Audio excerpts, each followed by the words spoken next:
Colleagues, members of the public, it is a joy and an honor today. I don't know if we can get the camera to pan down a little bit here, or maybe you guys can hold the sign up. To celebrate the establishment in the city of Los Angeles of Historic Filipinotown. There you see it.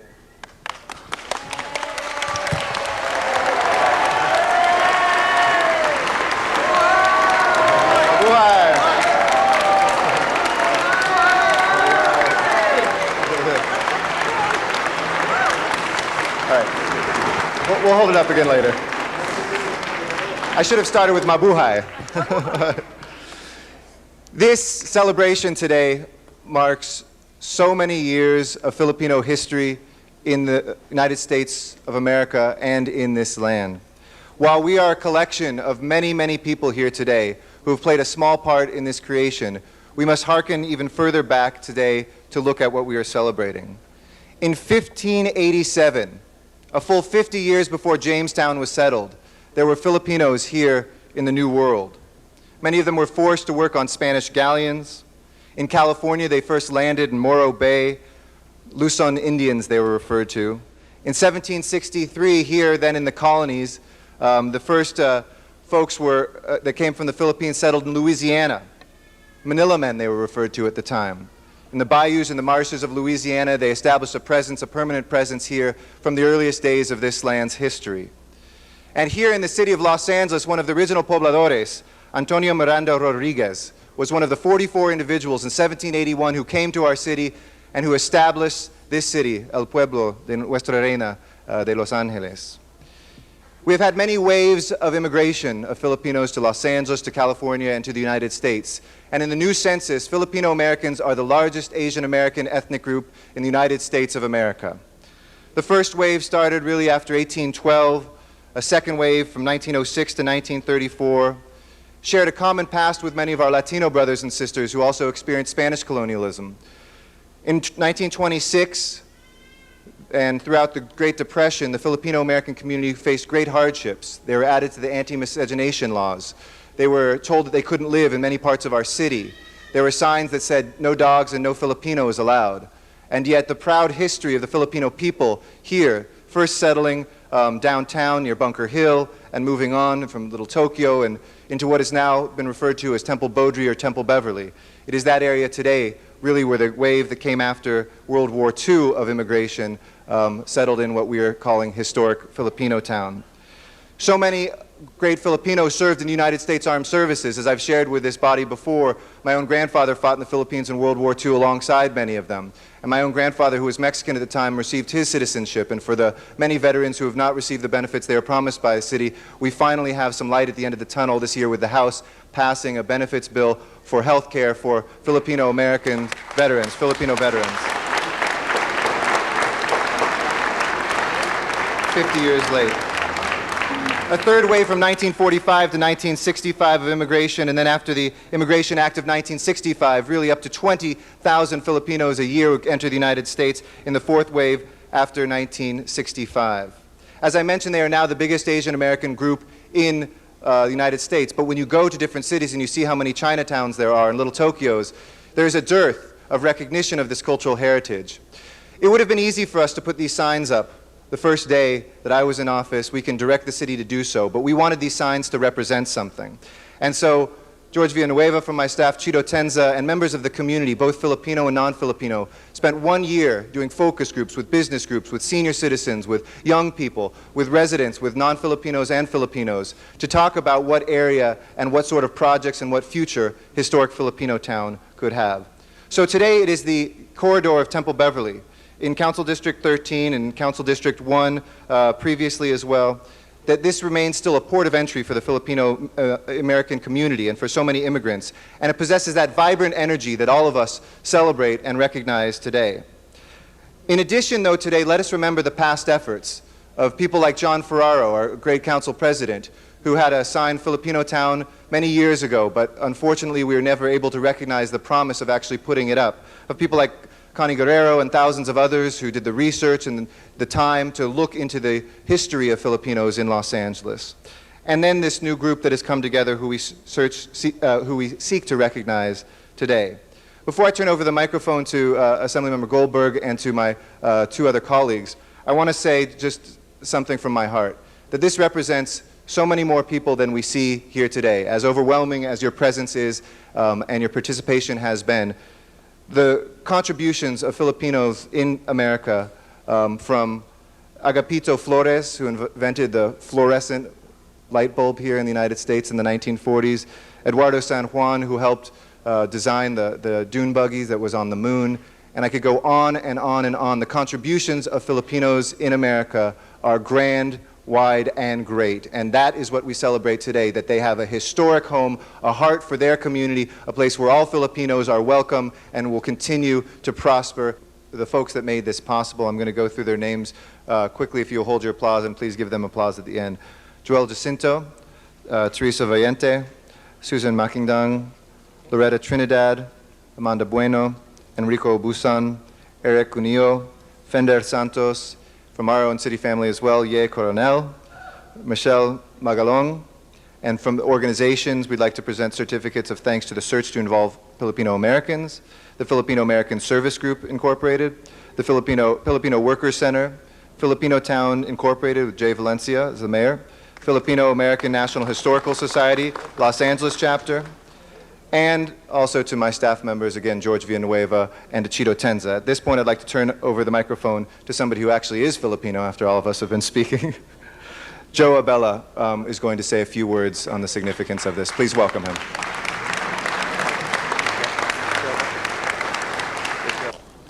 Mr. President, member of the City Council, and especially to Eric Garcetti, I thank you and the Filipino community in the entire city of Los Angeles, the state of California, and all over the world, thank you. This is a long time coming. 40 years have passed since we first tried to make one strip of Los Angeles as Filipino town. We've gone through different steps. The first step was that when it was first organized, the 110 freeway stopped the movement of the Filipino to declare this area as Filipino town. The Filipinos were cut in half because they were part of the freeway development. Again, John Ferraro, who was then city councilman of the city of Los Angeles, moved forward with the assistance of several Filipino leaders in the community. Miding Giaga and several others, Roy Morales from SIPA, they were very instrumental in trying to get the Filipino town organized. But finally, it took a young councilman, a real young councilman, to get the dream of the Filipinos come true. And we all thank Eric Garcetti for this.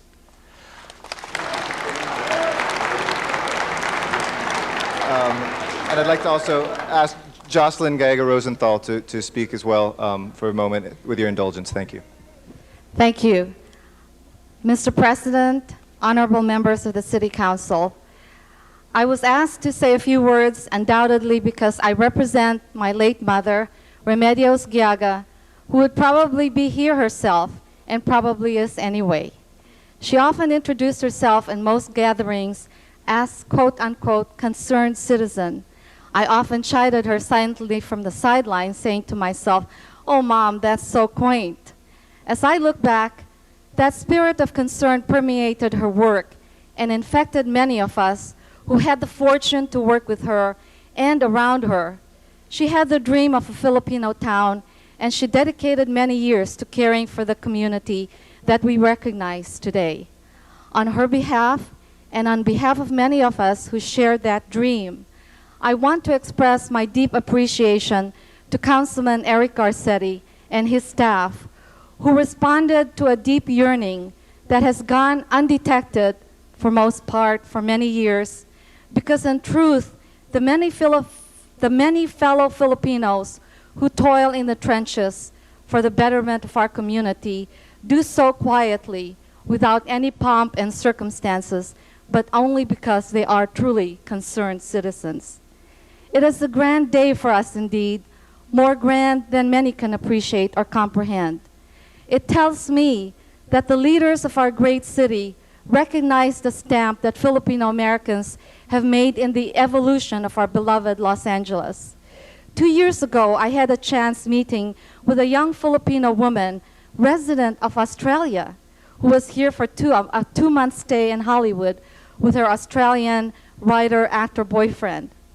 This young, hip lady from a faraway land, right away upon learning that I was Filipino-American, pressed me for directions to, quote, Temple Street, you know where the Filipino town is? I was dumbfounded.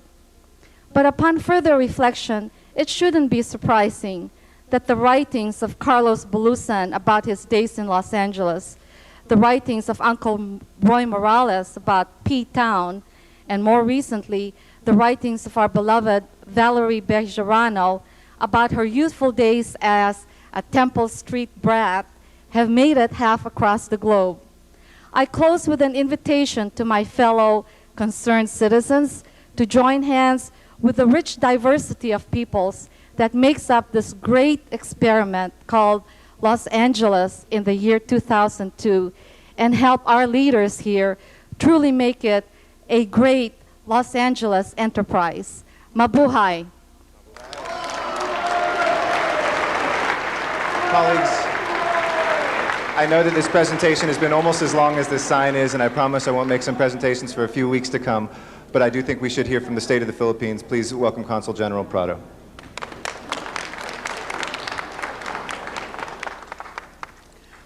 On behalf of the Government of the Republic of the Philippines, the officers and staff of the Philippine Consulate General in Los Angeles, I would like to express my deepest appreciation to Mayor James Han, LA City Council President Alex Padilla, the distinguished members of the Los Angeles City Council, particularly Councilman Eric Garcetti, a true friend of the Filipino community in Los Angeles, for this resolution declaring the Beverly Temple Street corridor as the historic Filipino town. This is a great recognition of the unified and vibrant existence of the Filipino community in Los Angeles. I would like also to commend the hard work of the distinguished Filipino community leaders, the officers and members of the different Filipino-American organizations for making this dream a reality. Thank you for collaborating with the members of this august body and Mr. Garcetti in making sure that in the year 2002, a historic Filipino town in the city of Los Angeles will be designated. The Philippine Consulate General in Los Angeles pledges to work closely with the officials of this beautiful city, particularly in the field of trade and industry, between the Philippines and Los Angeles. Maraming salamat po at mabuhay!